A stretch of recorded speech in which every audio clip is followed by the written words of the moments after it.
Sérgio Moro é, sem dúvidas, um dos personagens mais controversos da história recente do Brasil. Figura principal da Operação Lava Jato, à frente da 13ª Vara de Curitiba, foi o responsável pela condenação em primeira instância de nomes importantes, como os ex-ministros José Dirceu e Antônio Palocci e também o ex-presidente Lula. O senhor ex-presidente esteve em visita no apartamento Triplex 164A, condomínio Solares? Tive em 2014. Quantas vezes o senhor esteve no local? Uma vez. Devido à sua atuação, ganhou para alguns o status de herói nacional e era exaltado nas manifestações populares pelo Brasil. Na minha época, quem fazia muito sucesso em quadrinhos era o X-Men. Então eu acompanhava e tal, etc. Eu acho, bem, talvez alguma coisa desse de querer fazer a coisa certa, tem uma influência cultural, né? Não fui nunca mordido por uma toga radioativa.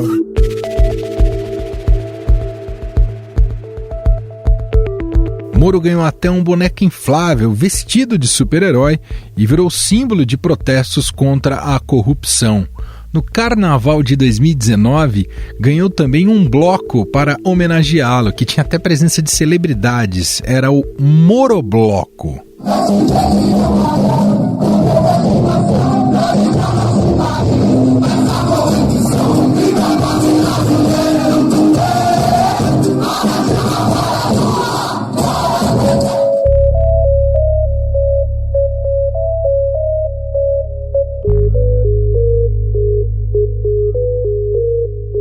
Durante a sua atuação à frente da Lava Jato, Sérgio Moro foi também muito criticado por algumas decisões, como a quebra do sigilo e divulgação de uma ligação telefônica grampeada entre o ex-presidente Lula e a então presidente Dilma Rousseff.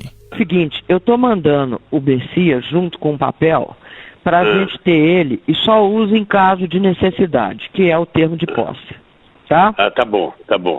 Só isso, você espera aí que ele tá indo aí. Tá bom, tô aqui, fica aguardando. Tá? Tá bom. Tchau. Tchau, querida.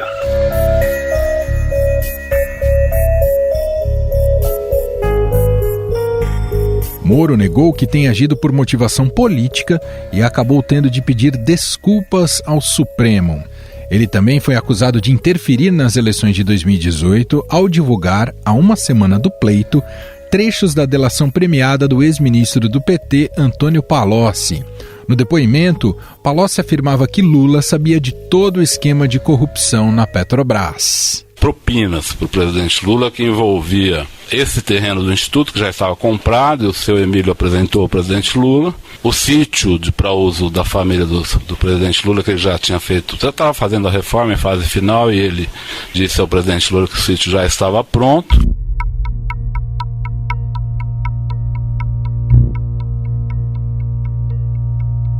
Menos de um mês após Bolsonaro ser eleito presidente, Moro foi convidado para compor a equipe do governo e ser ministro da Justiça e Segurança Pública.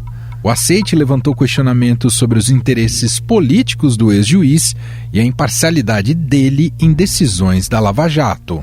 Um juiz em Curitiba pouco pode fazer a respeito dessas políticas gerais, mas no governo federal a história pode ser diferente. Já no governo, Sérgio Moro enfrentou uma série de crises dentro do Executivo e no Legislativo. No início de 2019, o então ministro teve de recuar na nomeação da cientista política Ilona Zabó para o Conselho Nacional de Política Criminal Penitenciária. Moro viu também seu pacote anticrime ser desidratado e modificado no Congresso, com a implementação, por exemplo, do juiz de garantias. Bolsonaro, contudo, sancionou o pacote com vetos. O texto principal sobre o chamado juiz de garantia foi mantido. O magistrado responsável pelo processo criminal não poderá ser o mesmo a determinar a sentença do caso. Em nota, o ministro Sérgio Moro disse que o ministério se posicionou pelo veto ao juiz de garantias, mas destaca que o presidente acolheu outras sugestões feitas pela pasta e que o texto sancionado contém avanços para a legislação anticrime no país.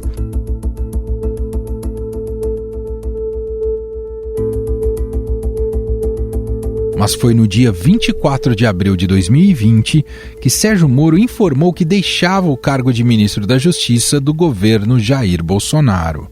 A decisão foi tomada, segundo ele, após o presidente não fornecer uma justificativa para demitir o então diretor-geral da Polícia Federal, Maurício Valeixo. Eu, infelizmente, não tenho como persistir com o compromisso que assumi sem que eu tenha condições de trabalho, sem que eu tenha condições de preservar a autonomia, sendo forçado a sinalizar uma concordância com uma interferência política na Polícia Federal, cujos resultados são imprevisíveis.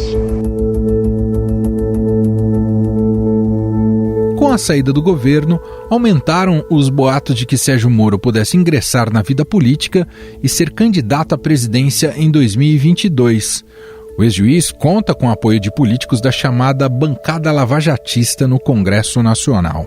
Uma dessas legendas que ofereceu abrigo ao ex-juiz é o Podemos, do senador Álvaro Dias do Paraná, com quem a gente conversa agora.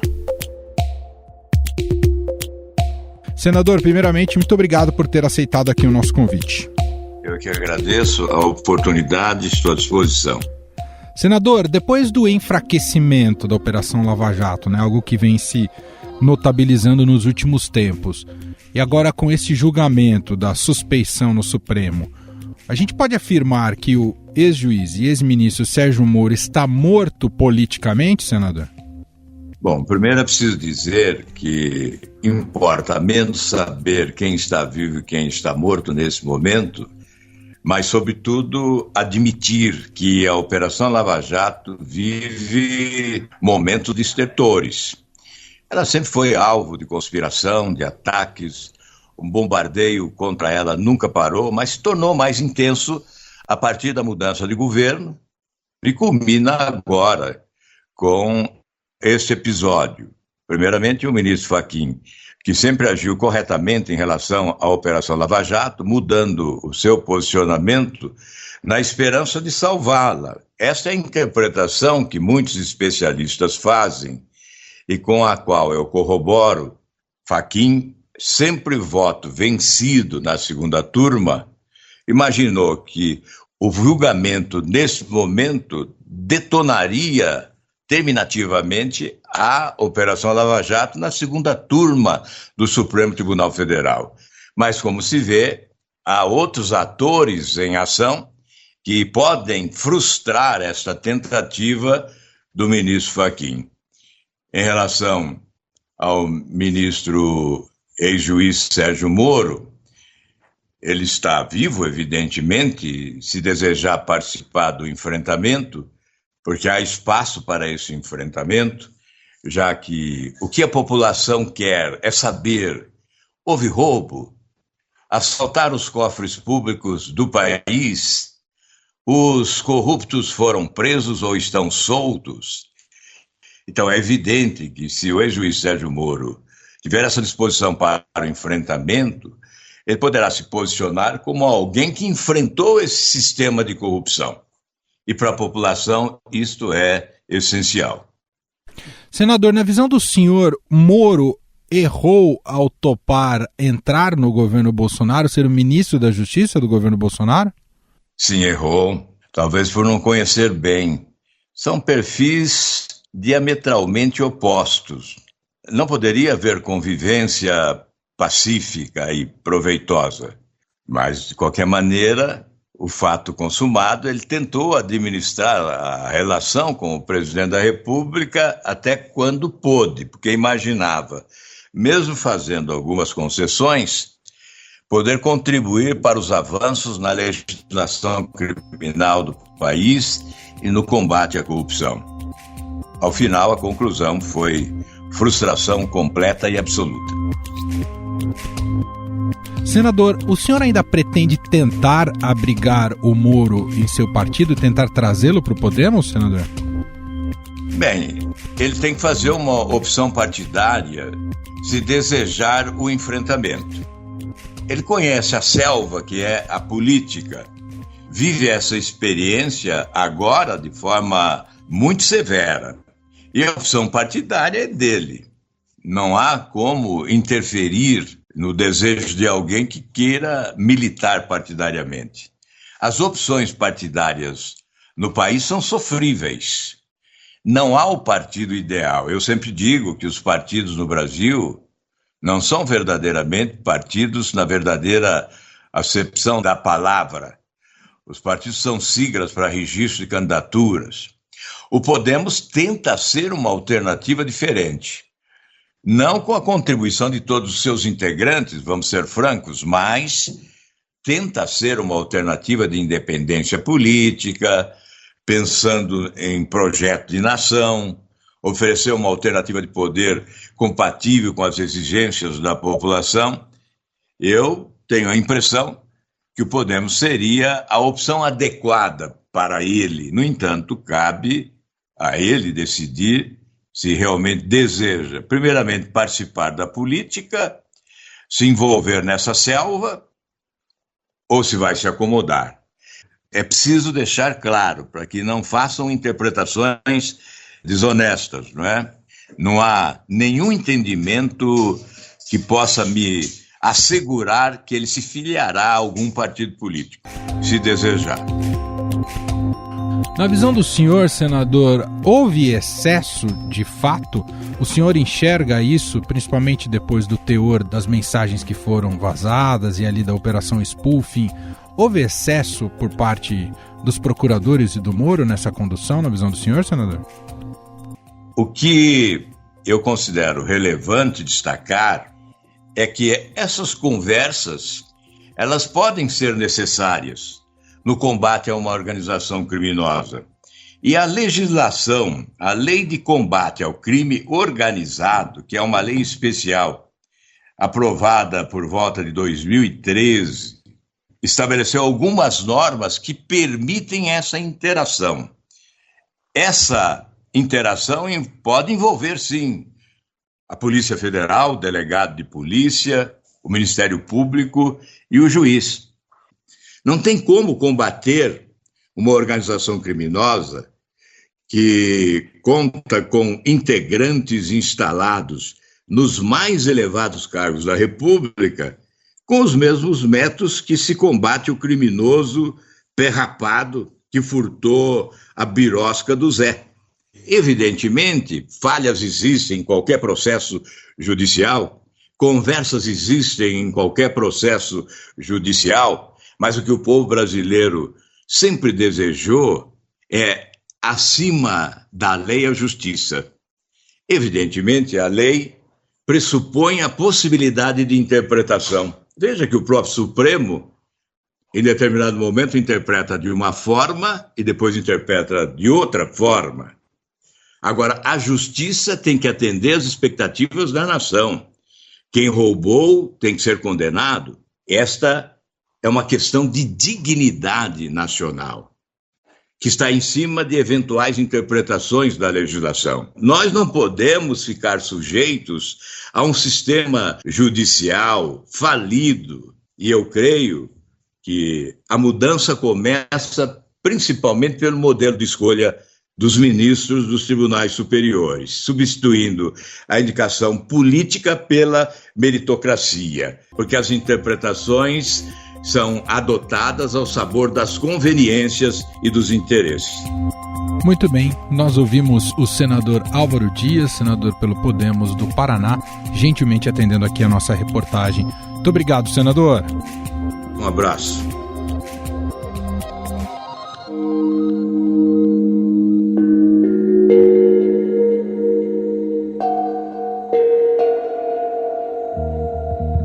A imagem e o legado de Sérgio Moro sofreram mais alguns duros golpes nesta semana. Na segunda-feira, o ministro Edson Fachin do Supremo Tribunal Federal anulou todas as condenações feitas pelo ex-juiz contra Lula, por entender que os casos eram de competência da Vara Federal de Brasília. O ministro Luiz Edson Fachin do Supremo Tribunal Federal anulou nesta segunda-feira todas as condenações do ex-presidente Luiz Inácio Lula da Silva pela Justiça Federal no Paraná relacionadas às investigações da Operação Lava Jato. Na terça-feira, a segunda turma do STF colocou em pauta o pedido de suspeição, que estava parado desde 2018. O julgamento foi retomado e a votação está empatada com placar de 2-2. O ministro Nunes Marques pediu vista e o processo foi novamente paralisado. A sessão foi marcada por duras críticas do ministro Gilmar Mendes à atuação de Moro. Não podemos aceitar que o combate à corrupção se dê sem limites. Não podemos aceitar que ocorra a desvirtuação do próprio Estado de Direito. Não podemos aceitar que uma pena seja imposta pelo Estado de um modo ilegítimo. Não podemos aceitar que o Estado viole as suas próprias regras.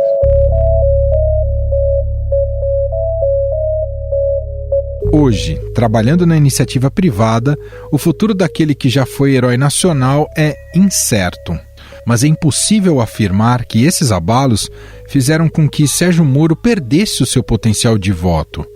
No levantamento do Instituto Inteligência e Pesquisa em Consultoria, que já apresentamos neste podcast, esse potencial de Moro é de 31%, perdendo apenas para o atual presidente Jair Bolsonaro e seu desafeto, o ex-presidente Lula. Porque ele não tem o direito de se transformar no maior mentiroso da história do Brasil e ser considerado herói. Eu tenho certeza que hoje ele deve estar sofrendo muito mais do que eu sofri. E para analisar o momento vivido por Sérgio Moro e sua viabilidade política em 2022, convidamos para uma conversa o editor da coluna do Estadão e colunista da Rádio Eldorado, Alberto Bombig.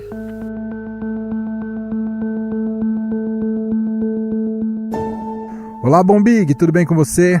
Olá, tudo bem? Prazer participar mais uma vez.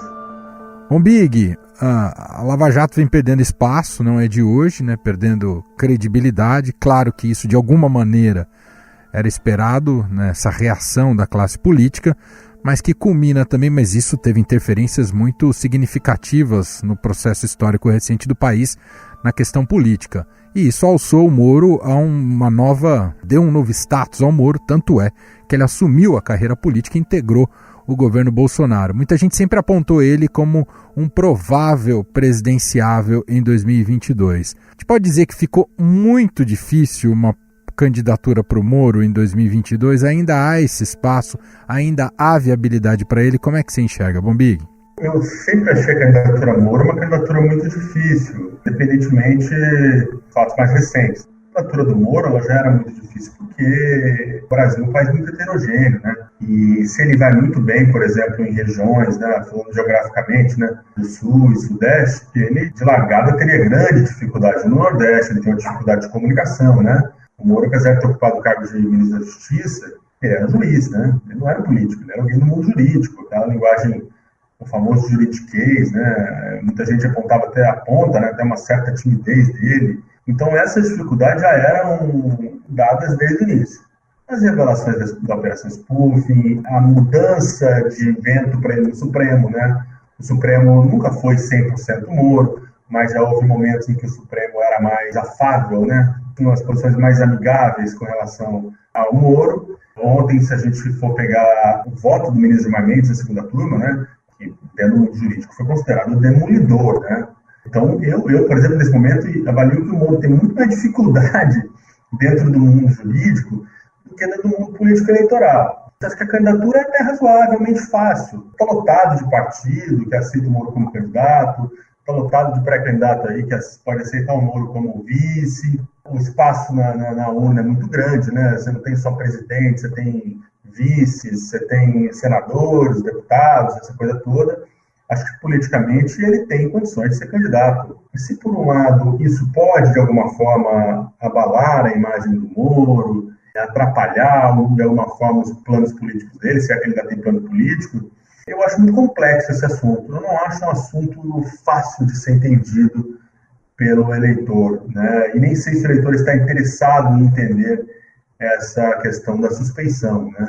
Então vamos imaginar, se alguém que era simpático ao Lula, por exemplo, acho que estava precificado, né? Quem não gostava do Moro continua não gostando, pode agora tem um pouco mais de raiva, sei lá o quê, mas continua não gostando, depois do que veio à tona com a Operação Spoof, vai continuar não gostando, qualquer que seja o resultado da segunda turma do STF.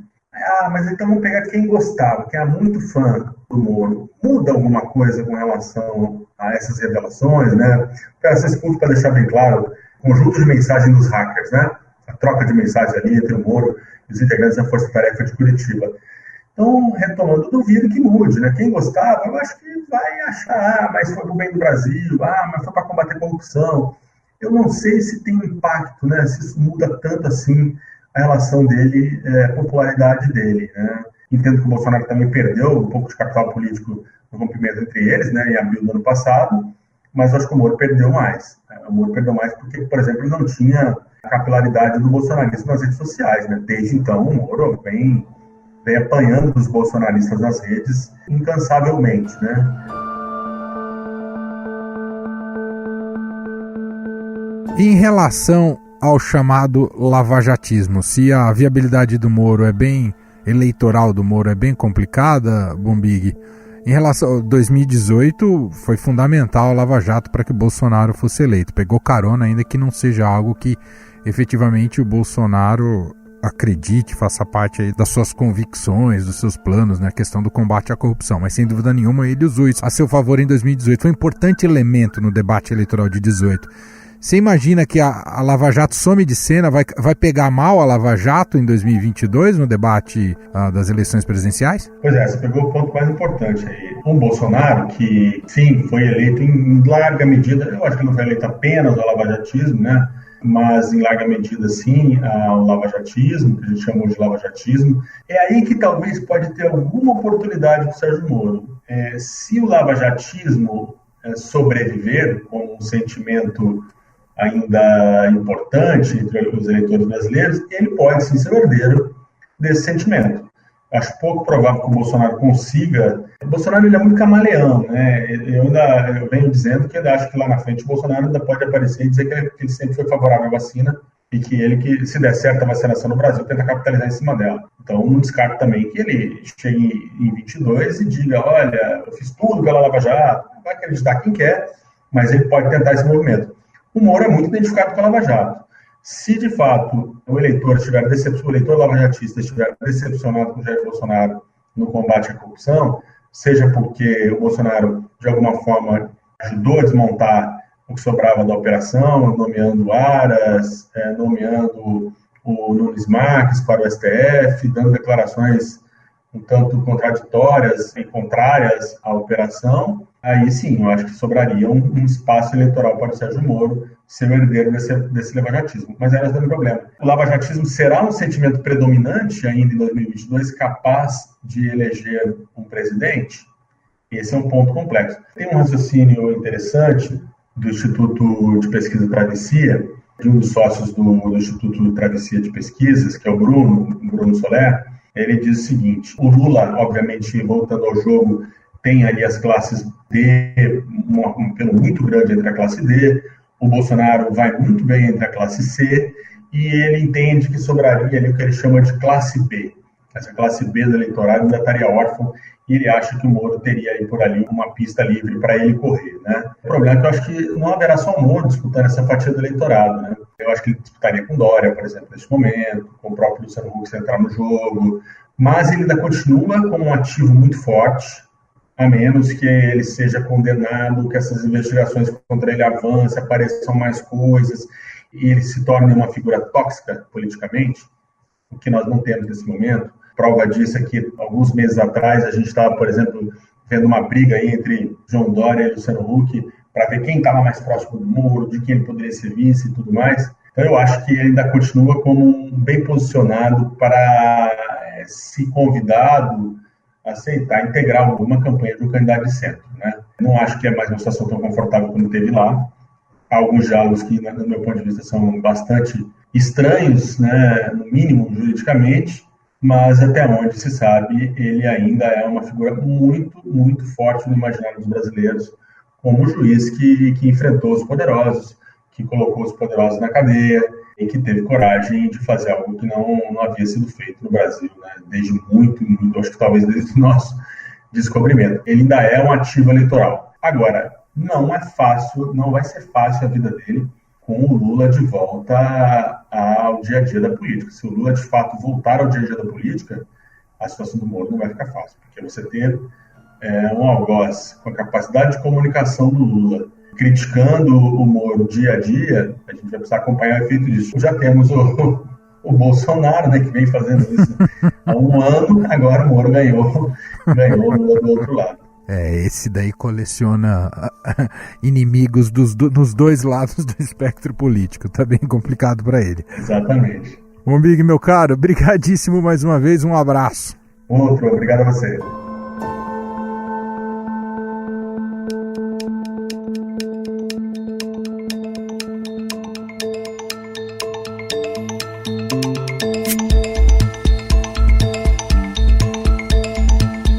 A reportagem deste podcast entrou em contato com a assessoria de imprensa de Sérgio Moro, requisitou uma entrevista com ele, mas a entrevista foi negada. Estadão Notícias.